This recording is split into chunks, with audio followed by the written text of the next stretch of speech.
मैं हूं आपके साथ शीरीन और आप देख रहे हैं न्यूज एट 10। सबसे पहले आपको उन 4 खबरों के बारे में बता देते हैं जिन्हें आगे आप इस बुलेटिन में विस्तार से देखने वाले हैं।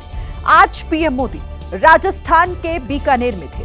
यहां से उन्होंने ऑपरेशन सिंदूर को लेकर कई बातें कही, लेकिन उनके गर्म खून वाले बयान पर राहुल गांधी ने जोरदार हमला बोला है। राहुल गांधी ने पूछा है कि आपका खून कैमरे के सामने ही क्यों खोलता है। राहुल ने और क्या क्या कहा है आगे आपको विस्तार से बताएंगे। बात करेंगे करोड़ों हिंदुओं की आस्था के केंद्र श्री शिव शिंगणापुर की, जहां पवित्र चबूतरे पर निर्माण कार्य के लिए मुस्लिम मजदूर बुलाए गए तो बड़ा बवाल शुरू हो गया। मंदिर से जुड़े हुए लोग जिम्मेदार अधिकारियों पर कार्रवाई की मांग कर रहे हैं। आज आपको यूपी पुलिस का वो एनकाउंटर भी दिखाएंगे जिसे फिल्मी एनकाउंटर कहा जा रहा है। इस एनकाउंटर में कई ऐसी चीजें हैं जिसके आधार पर अखिलेश यादव ने चुभने वाले कुछ सवाल खड़े कर दिए हैं और यूपी पुलिस की कार्यशैली पर तंज भी किया है। सबसे पहले बुलेटिन में बात कर लेते हैं ऑपरेशन सिंदूर के बाद आज प्रधानमंत्री नरेंद्र मोदी के संबोधन की। पाकिस्तान के बॉर्डर के बेहद करीब थे वो। राजस्थान के बीकानेर से पीएम मोदी ने ऑपरेशन सिंदूर की सफलता की कहानी सुनाई और कहा कि अब उनकी नसों में लहू नहीं, गर्म सिंदूर बह रहा है। बीकानेर में करणी माता के मंदिर में दर्शन करने के बाद प्रधानमंत्री नरेंद्र मोदी ने वीरों की वीर धरा से ही आतंकी और उनको पालने पोसने वालों के खिलाफ रौद्र हुंकार भरी। दुनिया ने और देश के दुश्मनों ने भी देख लिया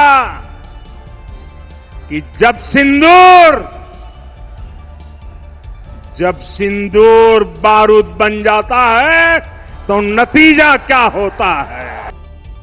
पीएम मोदी ने आतंक की नर्सरी को सींचने वाले पाकिस्तान को धधकते शब्दों से चेतावनी दे दी है कि आतंक के खिलाफ अब उनकी नसों में लहू नहीं सिंदूर उबल रहा है। अब छेड़ा तो नतीजा सिर्फ आतंकी नहीं बल्कि पूरा पाकिस्तान भुगतेगा। मोदी का दिमाग ठंडा है, ठंडा रहता है, लेकिन मोदी का लहू गर्म होता है और अब तो मोदी की नसों में लहू नहीं, गर्म सिंदूर बह रहा है। मोदी ने साफ कर दिया कि आतंक पर जो प्रतिक्रिया पाकिस्तान ने देखी वो 140 करोड़ भारतीयों को उबाल रहा है। ये शोध प्रतिशोध का खेल नहीं, ये न्याय का नया स्वरूप है। ये ऑपरेशन सिंदूर है। ये सिर्फ आक्रोश नहीं है, ये समर्थ भारत का रौद्र रूप है। राहुल गांधी ने एक बार फिर पीएम मोदी पर हमला बोला है। राहुल ने पीएम मोदी के भाषण का एक टुकड़ा सोशल मीडिया पर शेयर किया और पूछा कि आतंकवाद पर आपने पाकिस्तान की बात का भरोसा क्यों किया।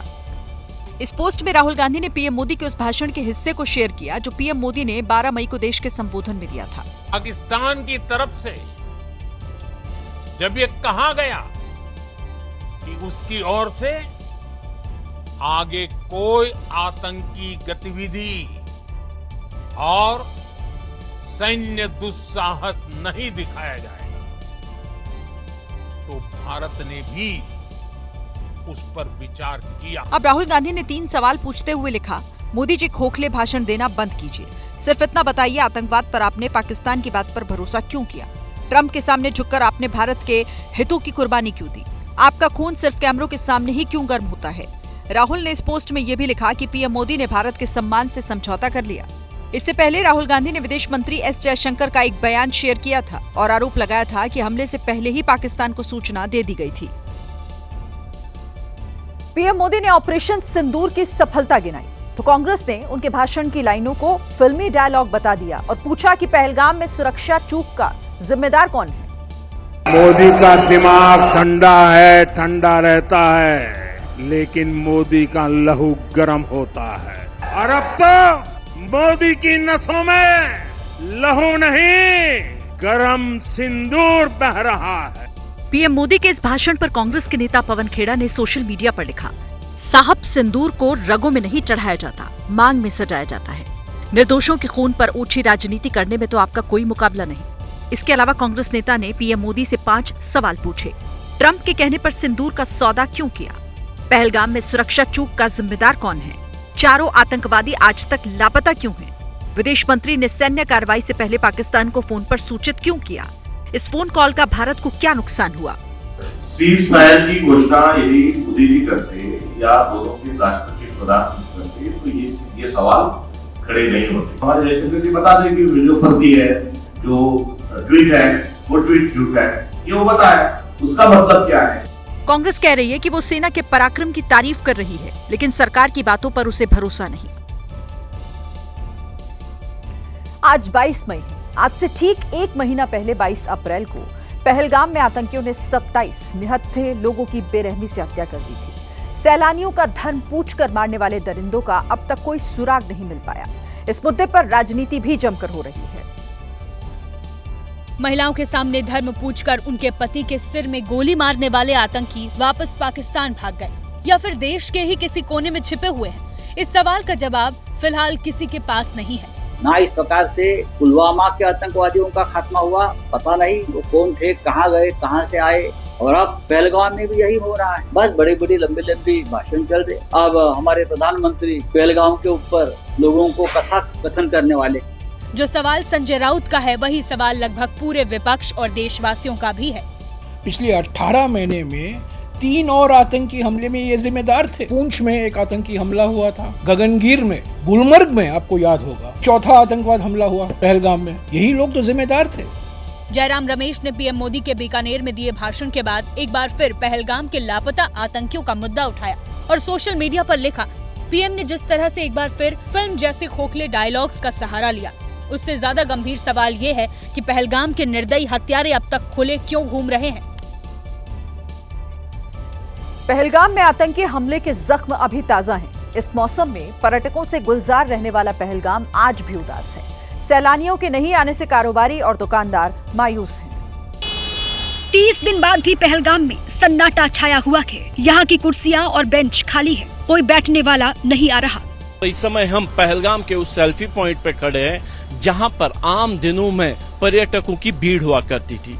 यहां पे फोटो खिंचाने वाले लाइन में खड़े रहकर इस नज़ारे को अपने कैमरे में कैद करते रहे थे, लेकिन आज हाल ये है कि पूरे का पूरा पहलगाम जो है वो वीरान और सुनसान पड़ा है।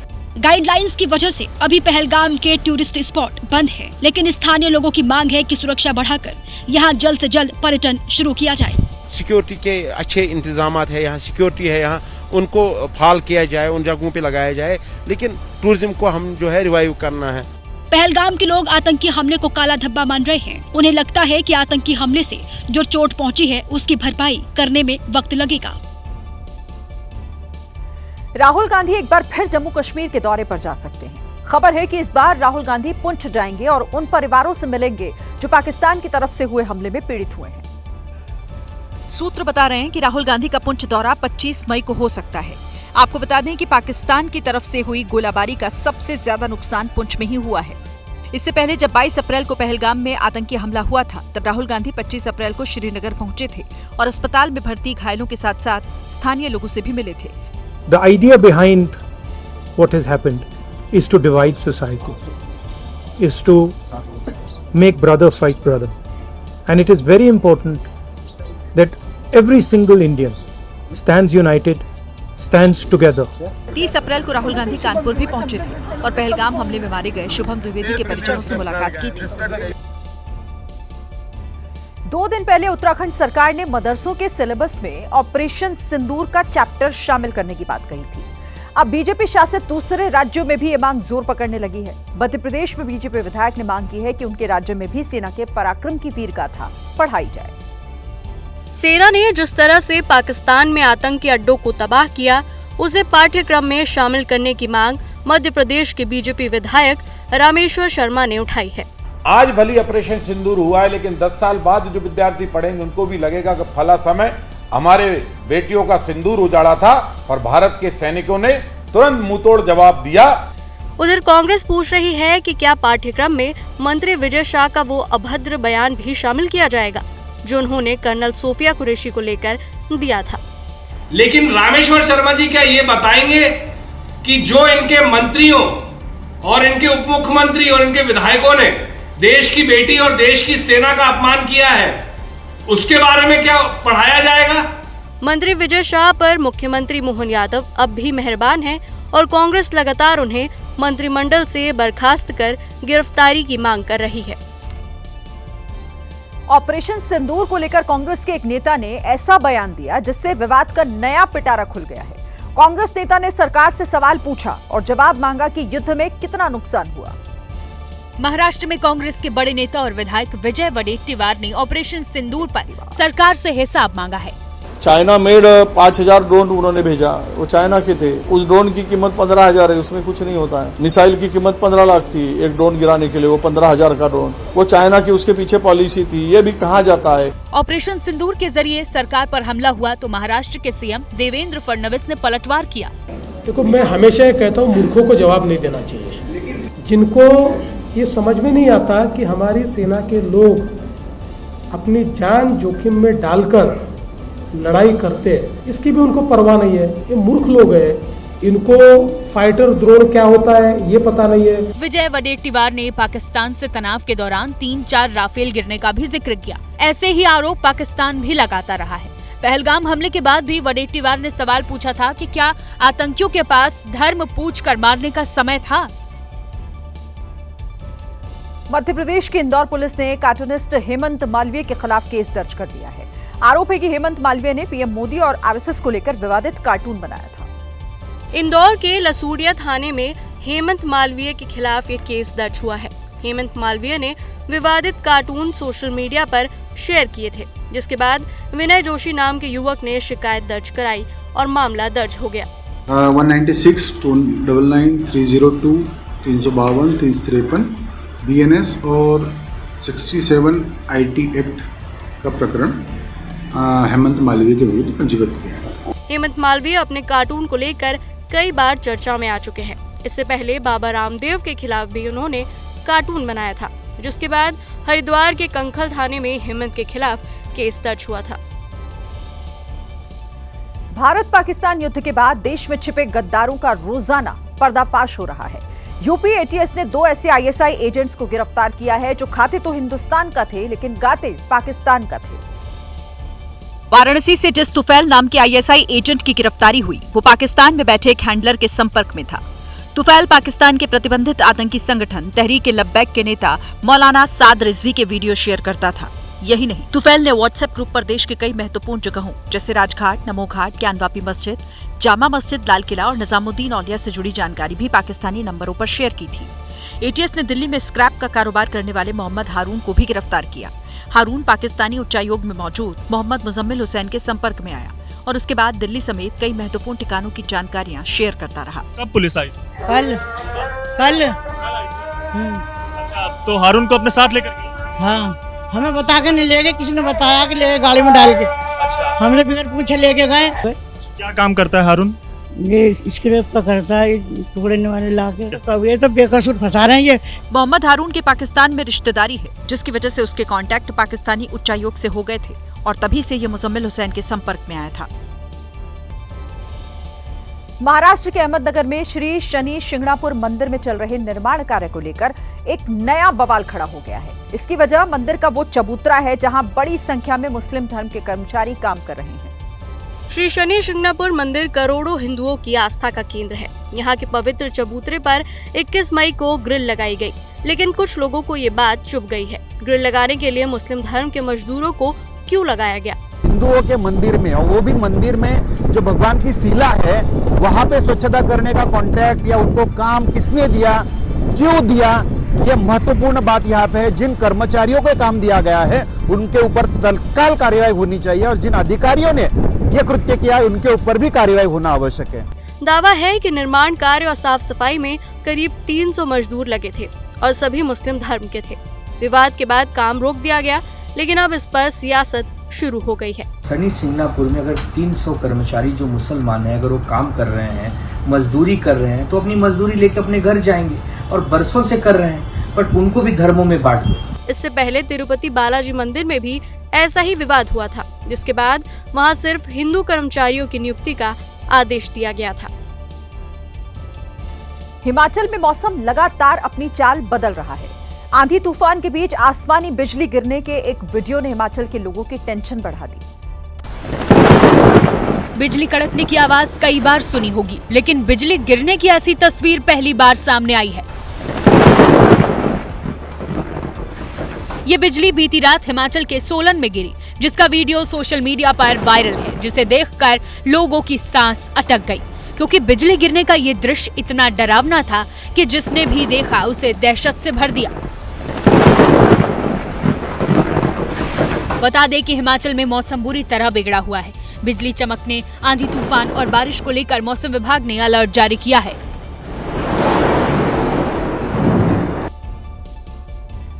बीती रात मौसम के बिगड़े मिजाज ने यूपी के कई शहरों में भारी तबाही मचाई। ऐसी ही एक तस्वीर मुरादाबाद से भी आई है, जहां आसमानी बिजली गिरने के बाद अचानक एक धमाका हुआ और घर में रखे सभी इलेक्ट्रिक सामान फट गए। ये सब इतनी तेजी से हुआ कि किसी को कुछ समझ नहीं आया, जैसे मानो पलक झपकते ही हमला हो गया। अचानक से कोई ऐसा धमाका हुआ तो कुछ पता नहीं चला, पलक झपे और जो झपकने बाद देखा तो सब लाइट गुल थी हमारे। लेकिन जब टॉर्च की रोशनी में देखा तो घर में रखे सभी इलेक्ट्रिक सामान फटे हुए थे। ऐसी फट गई, वॉशिंग मशीन फट गई, ठीक है नहीं, और पूरे ऊपर की दीवार सब टूट गई और मीटर सब टूट गया नीचे का, और भी काफी नुकसान हुआ। वहीं बिजली गिरने से असालतपुरा की हाथा गली के लोग दहशत में आ गए, क्योंकि आसमान में बिजली कड़कने की आवाज उन्होंने कई बार सुनी थी, लेकिन उससे सामना पहली बार हुआ था। लेकिन इस हादसे में जितना भी हुआ, माल का नुकसान हुआ। गनीमत रही कि कोई जानी नुकसान नहीं हुआ। वहीं हादसे की खबर मिलते ही पुलिस घटनास्थल पर पहुंच गई। कल आए तूफान ने पश्चिमी उत्तर प्रदेश के कई जिलों में जमकर तबाही मचाई, जिसकी वजह से न सिर्फ सड़कों पर लगे होर्डिंग, बैनर, पोस्टर उखड़ गए, बल्कि कई पेड़ और बिजली के खंभे भी धराशायी हो गए। अकेले दिल्ली लखनऊ हाईवे में तूफान की वजह से करीब 1 दर्जन से ज्यादा खंभे सर्विस लेन पर गिर गए, जिसका वीडियो भी सामने आया है। वीडियो में देखा गया कि बिजली के खंभे सर्विस लेन पर गिरे हुए हैं और यही वजह है कि आधे से ज्यादा क्षेत्र की बिजली अब भी पूरी तरह से गुल है। एक अनुमान के मुताबिक तूफान से अब तक बिजली विभाग को 50 लाख का नुकसान हो चुका है। कई इलाकों में विद्युत लाइन अब तक ठप है, जिसे दुरुस्त करने का काम जारी है। अब बात करते हैं उस खबर की जो आपको डरा सकती है। दरअसल देश में एक बार फिर कोरोना के मामले बढ़ने लगे हैं। कई राज्यों में हर रोज कोरोना के नए मरीज सामने आ रहे हैं। मुंबई में कोरोना के 33 नए मामले सामने आए हैं, जिसके बाद कोरोना के नए मरीजों की संख्या 148 हो गई है। पूरे महाराष्ट्र की अगर बात की जाए तो इस साल अब तक 165 मरीजों में कोरोना की पुष्टि हुई है। डराने वाली बात यहाँ यह है कि पुणे और ठाणे में कोरोना से संक्रमित एक मरीज की मौत भी हुई है। इसी तरह गुजरात में कोरोना से जुड़े हुए 15 नए मरीज सामने आए। इन 15 में से 13 मरीज अहमदाबाद शहर में हैं, जबकि अहमदाबाद ग्रामीण और राजकोट में एक मरीज की पुष्टि हुई है। 2.5 साल के बाद ओडिशा में भी कोरोना से संक्रमित एक मरीज की पुष्टि हुई है। कोरोना का नाम सुनते ही दिमाग में लॉकडाउन याद आ जाता है, और लॉकडाउन में जिस तरीके की स्थिति थी, लोग कभी नहीं चाहेंगे कि उनकी जिंदगी दोबारा उस दौर में पहुंचे। वाराणसी पुलिस ने 20 मई की रात एक बदमाश को एनकाउंटर के बाद गिरफ्तार किया था। इसका वीडियो भी खूब वायरल हो रहा है। लेकिन अब अखिलेश यादव ने इस वीडियो को लेकर यूपी पुलिस की एनकाउंटर वाली थ्योरी पर तंज किया है। पिता का नाम क्या है? जमीन पर बदमाश गिरा हुआ है। हाथ में पिस्टल लेकर पुलिसकर्मी कैमरे की तरफ देख रहा है, और जैसे ही कैमरामैन ओके बोलता है, पुलिसकर्मी बदमाश से बात शुरू कर देता है। ओके, क्या नाम है? इसके बाद पुलिसकर्मी हाथ पकड़कर बदमाश को उठाता है और बैग उठवाकर बदमाश के आगे रखवा देता है। ये बैग किसका है? बैग निकालो, बैग चेक करो। क्या है ये? कहाँ का सामान है ये? दरअसल कुछ दिन पहले संकट मोचन मंदिर के महंत के घर चोरी हुई थी, और इसी मामले में पुलिस ने इस चोर को गिरफ्तार किया। पुलिस ने कैमरे के सामने इस बदमाश की जेब से पैसे निकलते हुए दिखाए, जेब से कारतूस भी निकलती हुई दिखाई, और चोरी का सामान भी दिखाया गया। इसी तरह पुलिस ने यहाँ से 3 बदमाशों को पकड़ा। तीनों जमीन पर गिरे हुए थे और तीनों के पैर में रुमाल बंधा हुआ था। अब अखिलेश यादव ने इस वीडियो को लेकर लिखा है, बनारस का हाफ एनकाउंटर देखकर जनता पूछ रही है कि फिल्म सिटी तो नोएडा में बन रही थी, शूटिंग काशी में हो रही है, ये मामला क्या है? यूपी के मथुरा में एक शख्स ने अपनी शिकायत अधिकारियों तक पहुंचाने के लिए एक अनोखा तरीका निकाला। युवक बिजली विभाग में हो रही रिश्वतखोरी से परेशान था। युवक एक हाथ में नारियल लेकर दंडवत करते करते मांड एसडीएम के ऑफिस तक पहुंच गया। जिसे देखने के लिए लोगों की भीड़ इकट्ठा हो गई।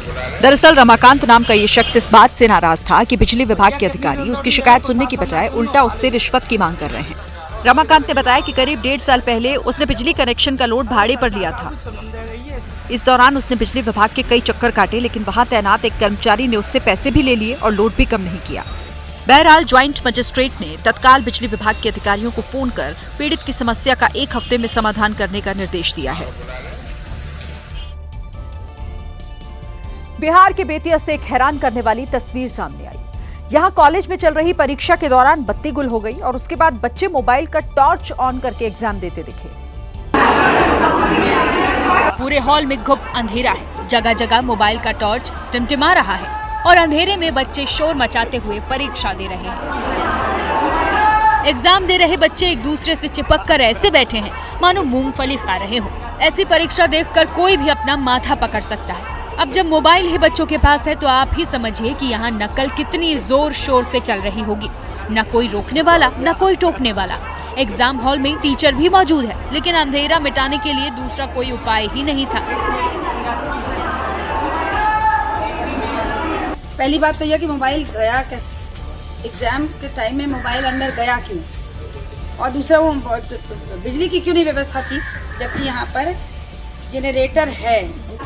ये बेतिया के टीपी वर्मा कॉलेज की तस्वीर है। इसे शर्मनाक ना कहा जाए तो क्या कहा जाए।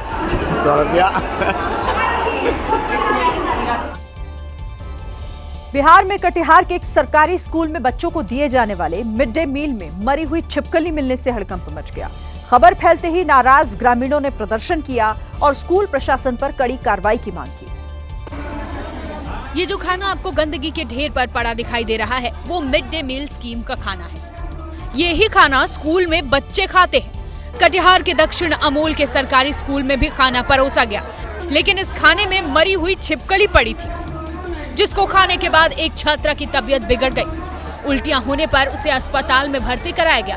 कई और बच्चों को भी उल्टियां हुई, जिसके बाद गांव वालों ने स्कूल पहुंचकर स्कूल प्रशासन के खिलाफ हल्ला बोल दिया। खाना खा रहे थे, उसमें गिट्टी गिर गया। उसके बाद क्या हुआ? हम फेंक दिए। उल्टी भी हुआ आपको? हाँ। स्कूल आए थे तो ऑफिस में चना में कॉकरोच था, मरा हुआ। तो क्या वो खाना आप लोग को परोस दिया गया? हाँ, हम लोग नहीं खाए थे। लेकिन मौके पर पंचायत के मुखिया और जिला परिषद के अधिकारी भी पहुंचे। पुलिस ने भी ग्रामीणों को समझाने की कोशिश की। प्रिंसिपल ने भी शिक्षकों की लापरवाही की बात मान ली है, लेकिन गांव वाले प्रिंसिपल का ट्रांसफर किए जाने की मांग पर अड़े हुए हैं और उन्होंने जल्द एक्शन न होने पर बड़े आंदोलन की चेतावनी दी है।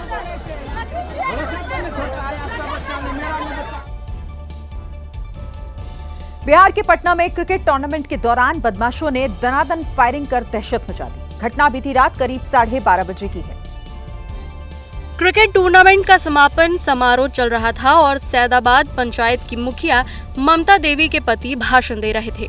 तभी अज्ञात बदमाशों ने ताबड़तोड़ गोलियां बरसाना शुरू कर दिया। इस हमले में अंजनी सिंह समेत 3 लोग गंभीर रूप से घायल हो गए। घायल अंजनी सिंह ने कई लोगों पर गंभीर आरोप लगाए हैं। हम बचेंगे चाहे नहीं बचेंगे, वीडियो बनी थी ना, कोई ठीक नहीं है भैया, लेकिन सिद्धार्थ विधायक हमको गोली मरवा दिया और हमको कनौरी यादव और राजेश यादव जो लालातपुर के हैं, हमको गोली मरवा दिया है भैया। इसमें किसी का कोई रोल नहीं है, बस यही लोग मरवाया है। इधर घटना की जानकारी मिलने के बाद स्थानीय पुलिस की टीम मौके पर पहुंची, लेकिन तब तक अपराधी मौके से फरार हो चुके थे। घटनास्थल से पुलिस ने 6 गोली का खोखा, 1 मैगजीन और अपराधी की एक बाइक को भी बरामद किया है। पुलिस का दावा है कि आरोपियों को जल्द गिरफ्तार कर लिया जाएगा। मध्य प्रदेश के दमोह में बीजेपी सांसद पर मधुमक्खियों ने हमला कर दिया। सांसद और उनके 7 अफसरों को जान बचाकर वहां से भागना पड़ा। मधुमक्खियों से बचने के लिए किसी ने गमछे को हथियार बनाया तो किसी ने शर्ट को। पुलिस वाले अपनी टोपी से जान बचाते दिखे, लेकिन सांसद राहुल लोधी मधुमक्खियों के बीच बुरी तरह घिर गए। करीब 25 से ज्यादा लोगों को मधुमक्खियों ने निशाना बनाया, लेकिन गनीमत रही कि किसी को गंभीर चोट नहीं आई। तो सब सुरक्षित है, कोई दिक्कत नहीं है, सब नौजवान हैं, ऊर्जावान हैं, किसी को कुछ नहीं हुआ।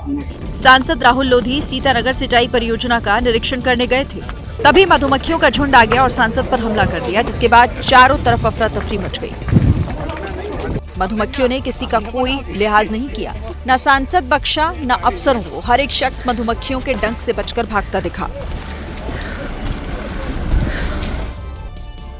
यूपी के बदायूं में बीती रात एक फैक्ट्री जलकर राख हो गई। आग इतनी जबरदस्त थी कि रात भर फैक्ट्री में धमाके होते रहे। दहशत की वजह से आसपास के पूरे गांव को खाली कराया गया।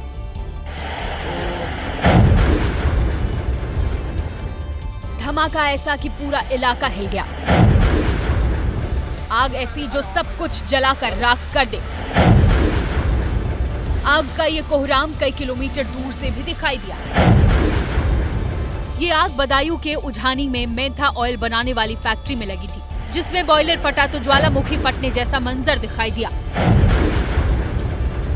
100 से ज्यादा कर्मचारी इस फैक्ट्री में काम करते हैं। अचानक आग लगने से सभी की जान मुश्किल में आ गई, जिससे जहां जगह मिली भागकर जान बचाई। फैक्ट्री में रात भर मेंथा ऑयल के ड्रम फटने से बार बार आग भड़कती रही। इसके चलते आसपास के घरों को खाली कराना पड़ा। मौके पर पहुंची फायर ब्रिगेड रात भर आग पर काबू पाने में मशक्कत करती रही। इस हादसे में आसपास के तमाम घरों के जलने की खबर भी है। दूसरी तरफ बदायूं के ही टप्पा जामनी गांव में भी आग ने कहर बरपाया, जहां विकराल आग में 200 से ज्यादा झोपड़ियां जलकर राख हो गई। आंधी के चलते ट्रांसफार्मर से निकली चिंगारी को आग की वजह बताया गया, जिसने देखते ही देखते 200 से ज्यादा झोपड़ियों को खाक कर दिया।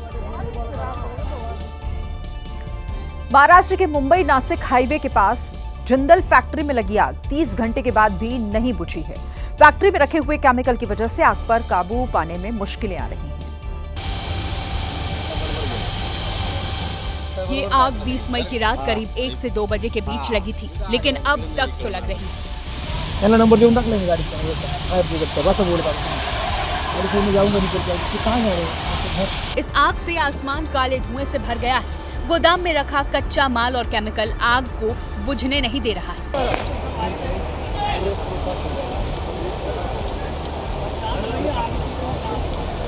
हालांकि गनीमत यह है कि इस आग में कोई हताहत नहीं हुआ, लेकिन फैक्ट्री में रखा लाखों करोड़ों का सामान लगातार स्वाहा हो रहा है। दमकल विभाग की टीम लगातार आग पर काबू पाने की कोशिश में लगी है। बताया जा रहा है कि यह आग शॉर्ट सर्किट की वजह से लगी। फिलहाल पूरे मामले की जांच हो रही है। बता दें कि इसी फैक्ट्री में 3 साल पहले भी आग लगी थी।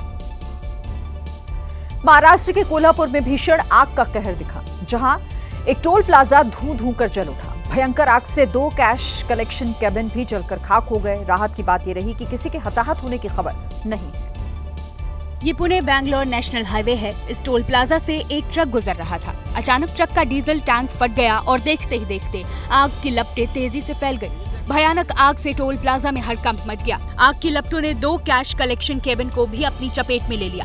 केबिन के अंदर मौजूद कर्मियों को तुरंत बाहर निकाला गया। टोल में मौजूद लोग टोल प्लाजा से दूर भागे।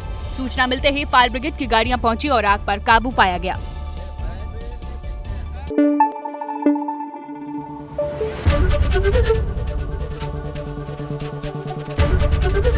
ABP न्यूज आपको रखे आगे।